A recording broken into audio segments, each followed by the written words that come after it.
वहां पर ना किसी की पेश चल रहा, चाहे कोई राष्ट्रपति है, मृत्यु होने के बाद यम के दूत उसको गिरफ्त कर लेते हैं तुरंत और वहां खड़ा कर देते हैं दरबार के अंदर। एक उदाहरण बताया परमात्मा ने अपनी वाणी में कि एक प्रियव्रत नाम का राजा था। उसने पहले तो तप किया, तप से उसको राज्य प्राप्त हुआ, और जब राज्य का समय पूरा हुआ तो यम के दूत पकड़ कर ले गए उसको, धर्मराज के दरबार में खड़ा कर दिया। यम के दूत जब लेने आए प्रियव्रत को, उसने कहा कि मुझे कुछ सांस और दे दो जीने के लिए।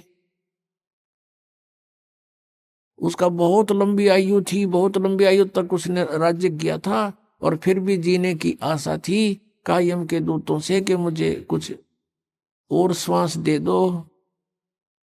यम के दूत कहने लगे खबरदार, दे तूने सांस लिया तो तेरे श्वास पूरे हो चुके हैं, चलो। धर्मराज के दरबार में लेकर गए, वहां उसका अकाउंट बताया गया कि इतने वर्ष तूने तप किया था, उसके प्रतिफल में इतने वर्ष तूने राज्य कर लिया। अब बता कुछ करके लाया आगे के लिए। अब वहां तो सब पता होता है, उसकी जेब में पता लग जाता है कितना सामान है। कहने लगा जी नहीं, तकसीर होगी। कहने लगे इसका काला मुंह करो।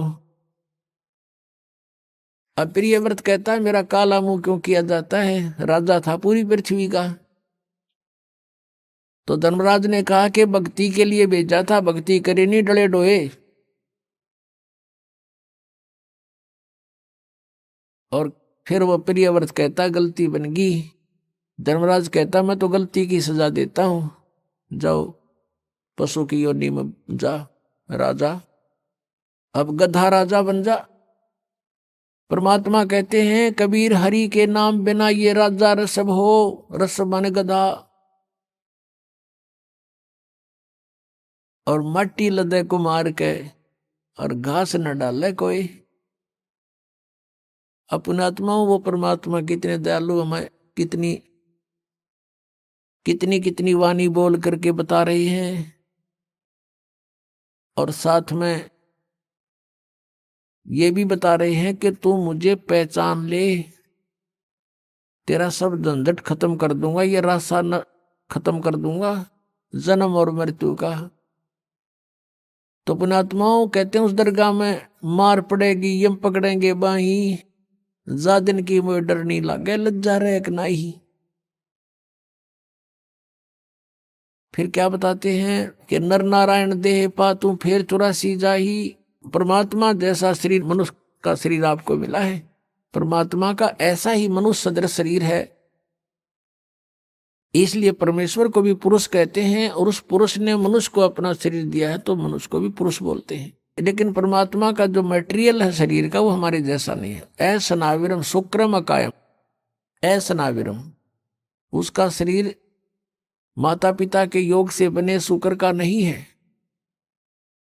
उसकी शरीर में नाड़ी आदि का व्यवस्था नहीं है, वो स्वयंभू है, परिभू है। वो कबीर मनीषी है, सप्रियागात है, सबसे प्रथम देहधारी वही परमात्मा है। वहां पर ना किसी की पेश चल रहा, चाहे कोई राष्ट्रपति है, मृत्यु होने के बाद यम के दूत उसको गिरफ्त कर लेते हैं तुरंत और वहां खड़ा कर देते हैं दरबार के अंदर। एक उदाहरण बताया परमात्मा ने अपनी वाणी में कि एक प्रियव्रत नाम का राजा था। उसने पहले तो तप किया, तप से उसको राज्य प्राप्त हुआ, और जब राज्य का समय पूरा हुआ तो यम के दूत पकड़कर